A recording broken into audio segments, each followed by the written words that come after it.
सुस्वागतम. आपल्या सर्वांचं हार्दिक स्वागत.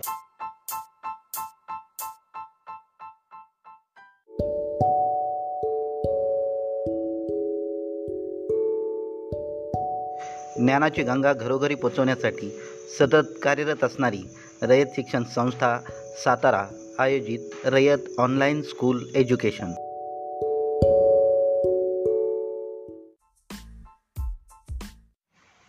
आज तुमच्यासाठी घेऊन आलोय आरोग्य व शारीरिक शिक्षण या विषयातील घटक आरोग्याधिष्ठित शारीरिक सुदृढता.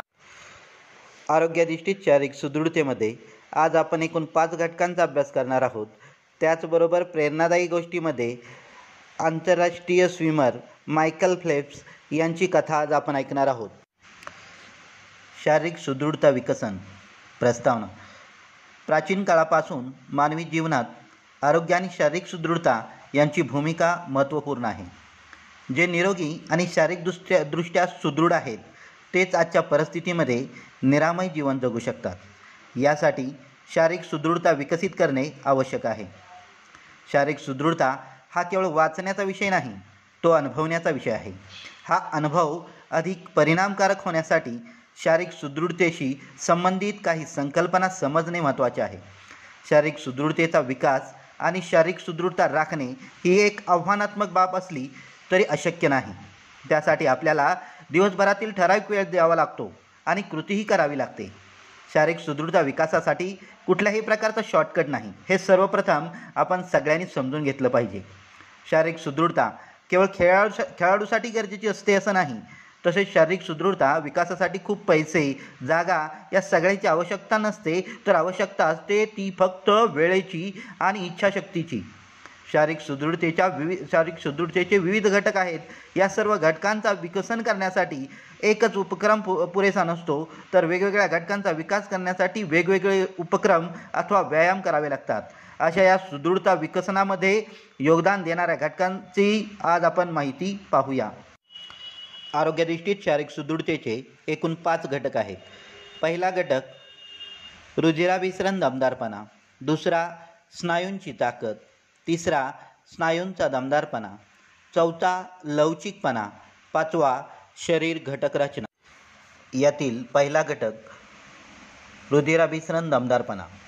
मोठ्या स्नायूसमूहाला दीर्घकाळ काम करण्यासाठी योग्य प्रमाणात प्राणवायू पुरवण्याची हृदय व फुफ्फुसाची क्षमता म्हणजे हृदय व फुफ्फुसाचा दमदारपणा किंवा चिकाटी. हृदयाचे कार्य अशुद्ध रक्त फुफ्फुसाकडे पाठवण्याचे असते. फुफ्फुसे या अशुद्ध रक्ताला प्राणवायू पुरवतात व रक्तातला दूषित कार्बन डायऑक्साईड शरीराबाहेर टाकतात. अशा पद्धतीने हृदय व फुफ्फुसे एकमेकांना पूरक काम करून स्नायूंना रक्तामार्फत प्राणवायूचा पुरवठा करतात. उदाहरणार्थ सिटअप्स, जंपिंग, सूर्यनमस्कार, ॲरोबिक्स, चालणे, दीर्घ अंतर धावणे, सायकल चालवणे, टेकडी चढणे उतरणे, पोहणे यासारख्या व्यायाम प्रकारामुळे हृदय व फुफ्फुसे यांची कार्यक्षमता वाढते.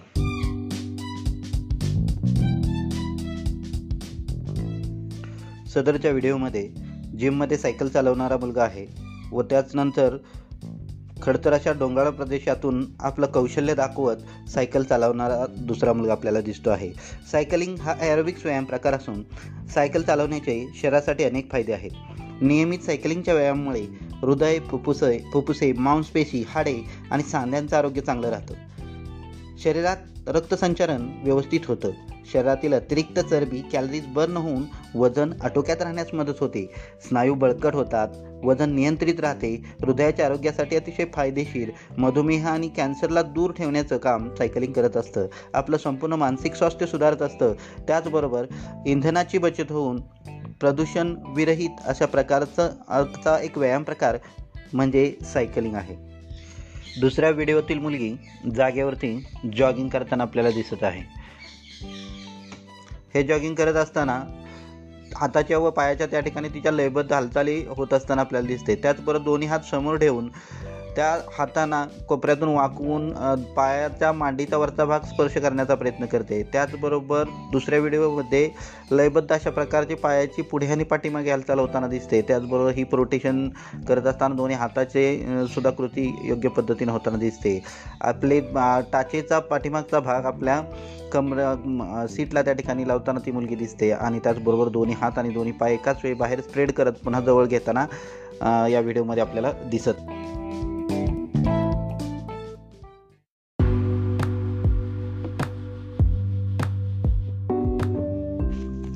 धावणे हा एक परिपूर्ण व्यायाम असून संपूर्ण शरीराला याचा फायदा होतो. दीर्घांतर धावण्याने आपला रुधिराभिसरण दमदारपणा वाढण्यास निश्चित मदत होते. त्याचबरोबर बाजूच्या चित्रामध्ये सूर्यनमस्काराच्या एकूण 11 कृती दिल्या आहेत. त्या आपण पहिल्या लिंकमध्ये सविस्तर पाहिल्या आहेत. सूर्यनमस्काराने आपल्या रुधिराभिसरण दमदारपणा वाढण्यास मदत होते.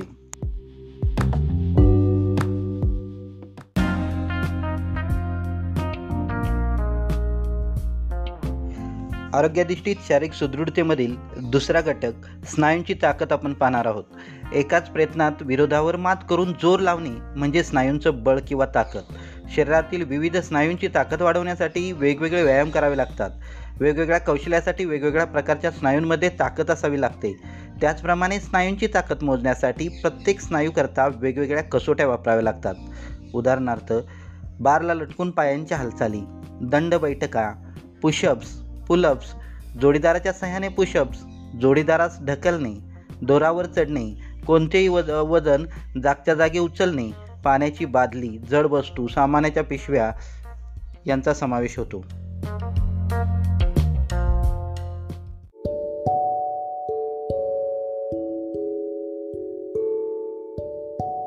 सोबतच्या स्लाइडमध्ये पुशअप्स व पुलअप्स हे व्यायाम प्रकार दिलेले आहेत. पुशअप्स हा एक साधा आणि सोपा व्यायाम प्रकार आहे. हा व्यायाम करताना आपलं शरीर जमिनीशी समांतर ठेवावं.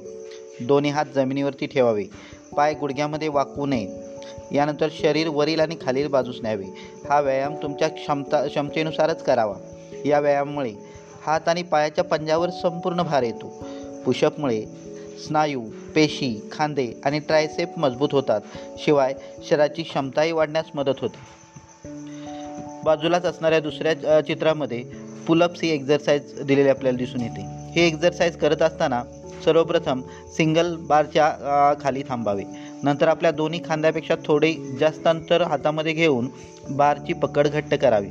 हाताच्या ताकदीने संपूर्ण शरीर वर उचलून हनवटी बारला लावावी. या स्थितीत 1 ते 2 सेकंद थांबून हळूहळू शरीर खाली घ्यावे.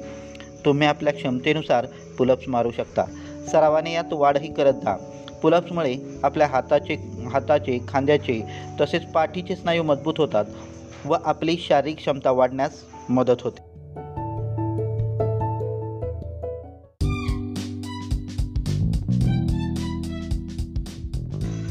स्नायूची ताकद वाढवण्यासाठी तुम्ही जोडीदाराच्या साहाय्याने पुशअप्स हा व्यायाम प्रकार सुद्धा करू शकता.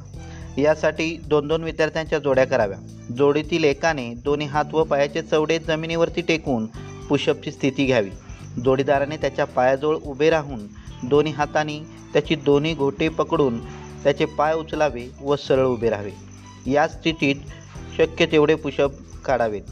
पुशअप काढणाऱ्याने हात कोपऱ्यातून सरळ करावे. नंतर जोडीदाराने त्याचे पाय सावकाश जमिनीवरती टेकवावे. स्नायूची ताकद वाढवणारा पुढचा व्यायाम प्रकार म्हणजे बारला लटकून पायाच्या हालचाली.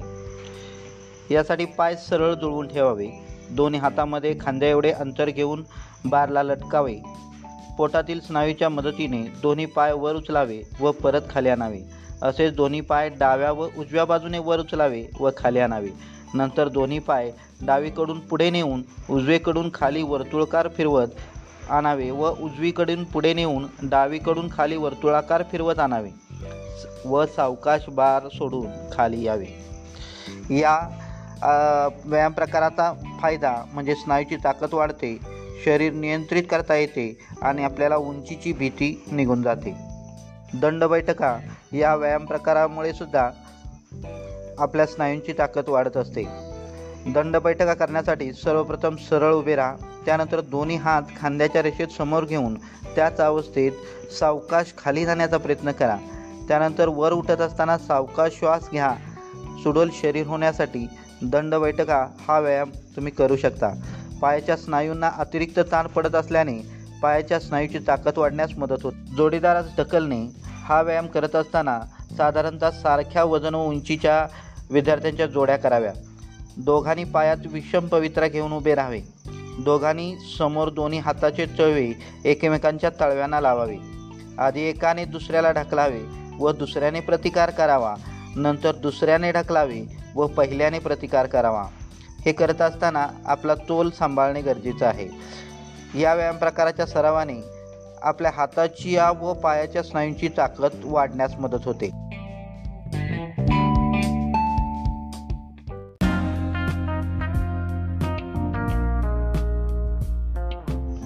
आरोग्याधिष्ठित शारीरिक सुदृढतेमधील तिसरा व महत्त्वाचा घटक म्हणजे स्नायूचा दमदारपणा. स्नायूंची आकुंचन प्रसरण पावण्याची क्रिया जास्त काळ टिकणं म्हणजे स्नायूचा दमदारपणा. स्नायूचा दमदारपणामुळे कोणतेही कार्य अविरतपणे न थकता तेवढ्याच शक्तीनिशी करता येते. स्नायूचा दमदारपणा वाढवण्यासाठी वेगवेगळे व्यायाम करावे लागतात. व्यायामाच्या तीव्रतेमध्ये तसेच आवर्तनात वाढ झाली म्हणजे ही क्षमता वाढते. उदाहरणार्थ bend knee situps, curl ups, reverse curl, obliques, wall seat, कोणतेही वजन वाहून नेणे, पाण्याची बादली उचलणे, जड वस्तू सामानाच्या पिशव्या एका ठिकाणावरून दुसऱ्या ठिकाणी नेणे.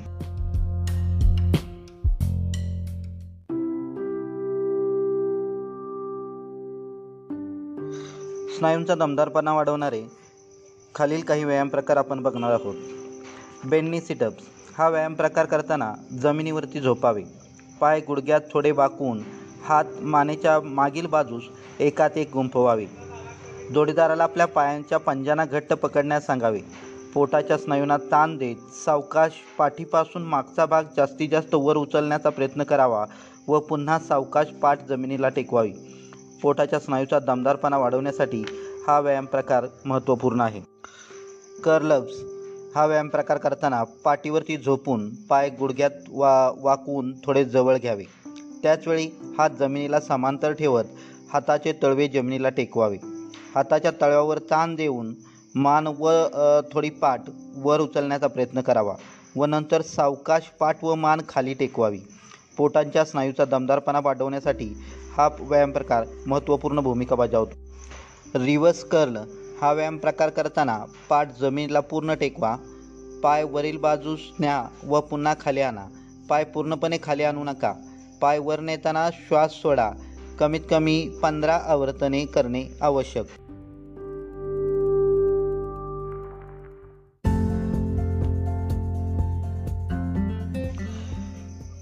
वॉल सीट स्नायूची ताकद व दमदारपणा वाढवण्यासाठी हा व्यायाम प्रकार केला जातो.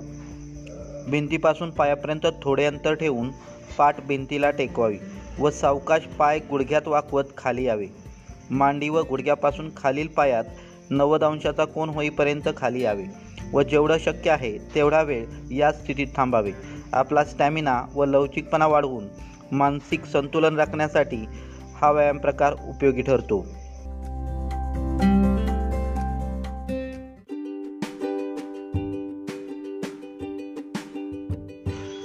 आरोग्याधिष्ठित शारीरिक सुदृढतेमधील चौथा घटक म्हणजे लवचिकता. वेदना न होता, अडथळा न येता जास्तीत जास्त पल्ल्यापर्यंत सांध्यांची संपूर्ण हालचाल होणे याला लवचिकता असं म्हणतात. लवचिकता ही स्नायू व सांध्यामध्ये असणाऱ्या लवचिक धमन्यांमुळे मिळते. लवचिकतेमुळे हालचाली सहज, सुलभ व जास्तीत जास्त आकर्षक व डौलदार होतात. योगाभ्यास, नृत्य यामुळे लवचिकता वाढते. लवचिकतेमुळे पाठदुखी, कंबरदुखी, लचकणे, मुरगळणे यासारख्या त्रासांपासून बचाव होतो. उदाहरणार्थ कोपरांना ताण देणे, दोन्ही पायांनी कमरेला ताण देणे, सहकार्याच्या मदतीने पुढे वाकणे, पुशअप्स इत्यादी.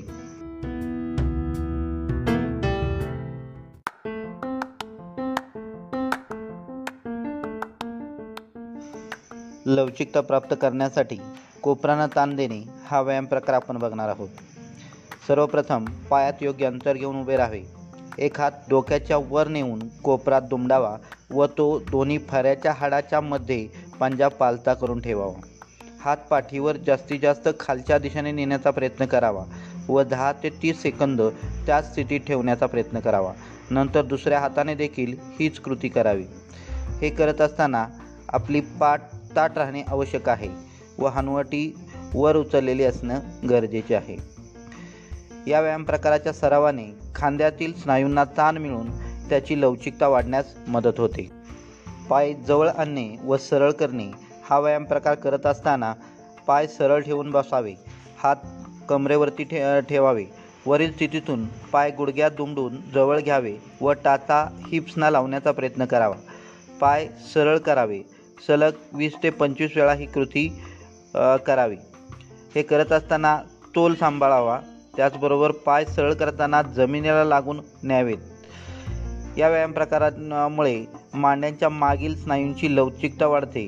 गुडघ्यांच्या सांध्याची ताकद आणि लवचिकता वाढण्यास मदत होते.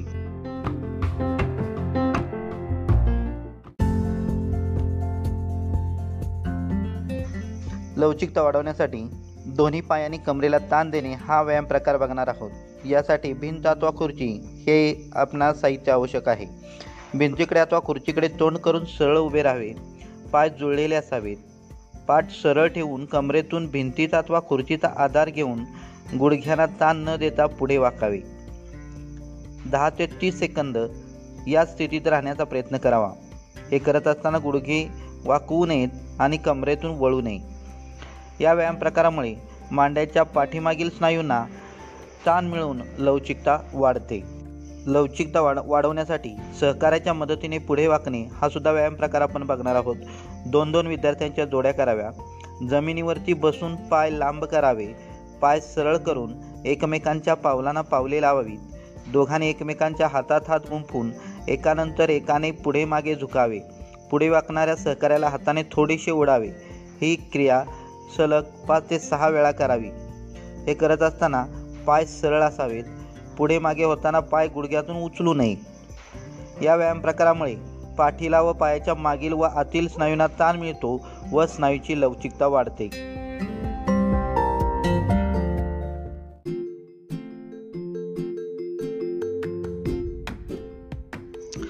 आरोग्यदृष्टीत शारीरिक सुदृढतेतील 5वा घटक शरीर संघटन किंवा शरीर घटक रचना आत्ता आपण पाहणार आहोत. वयानुसार उंची व वजनाचे योग्य प्रमाण असणे आवश्यक आहे. हे प्रमाण योग्य असेल तरच शरीर संघटन चांगले आहे असे समजले जाते. नियमित व्यायामाने हे प्रमाण योग्य ठेवण्यास मदत होते.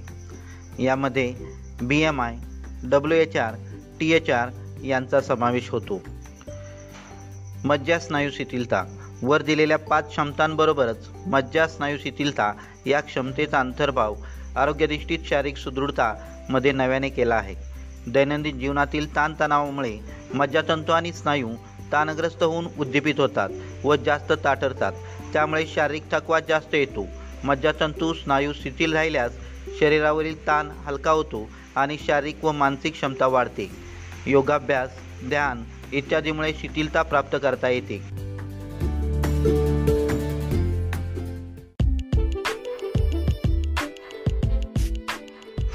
आपण सर्वांनी हा व्हिडिओ मनापासून पाहिलात त्याबद्दल आपल्या सर्वांचे आभार मानून मी या ठिकाणी थांबतो.